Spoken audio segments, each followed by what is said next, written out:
Ejaz group के साथ मेरा बहुत पुराना ताल्लुक है और गहरा ताल्लुक। ऐसी सिचुएशन पहले कभी नहीं आई। मेरी तो हिम्मत ही नहीं हो रही एजाज साहब से ये बात शेयर करने की। और शेरोज साहब का रवैया कुछ दिनों से बड़ा अजीब सा है, इसीलिए मैं आपके पास हाजिर हुआ। मुझे नहीं समझ में आ रहा कि मैं किस तरह से एजाज साहब को ये बताऊंगा कि उनकी कंपनी रातों रात दिवालिया हो गई।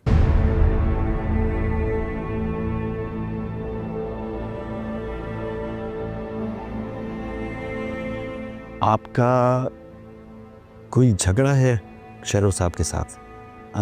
बुरा ना मानिएगा, आप जब उनको पावर ऑफ अटॉर्नी दे रही थी तो मैंने आपको मना किया था। मैं जानता हूँ कि आपके उनसे घरेलू ताल्लुकात हैं, लेकिन बिजनेस में कोई अपने साय पे भी एतमाद नहीं करता है। मैं इससे पहले शेरोज साहब के पास ही गया था, मगर आपसे ऑफिस में मुलाकात होगी वकील साहब, चाय पीकर जाइएगा।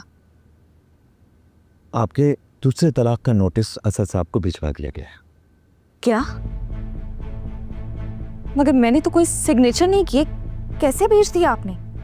शेरोज साहब ने कहा था और उन्होंने बताया था कि आपने दूसरे नोटिस पे साइन भी कर दिए हैं। शेरोज साहब अगर आपको जहर खाने को कहेंगे तो आप बिना चूचा किए जहर भी खा लेंगे।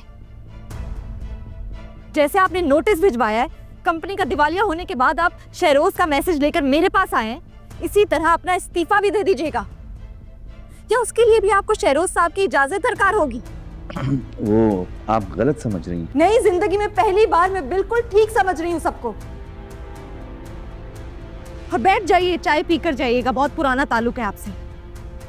इतनी बदलिहाज नहीं हुई हूँ अभी।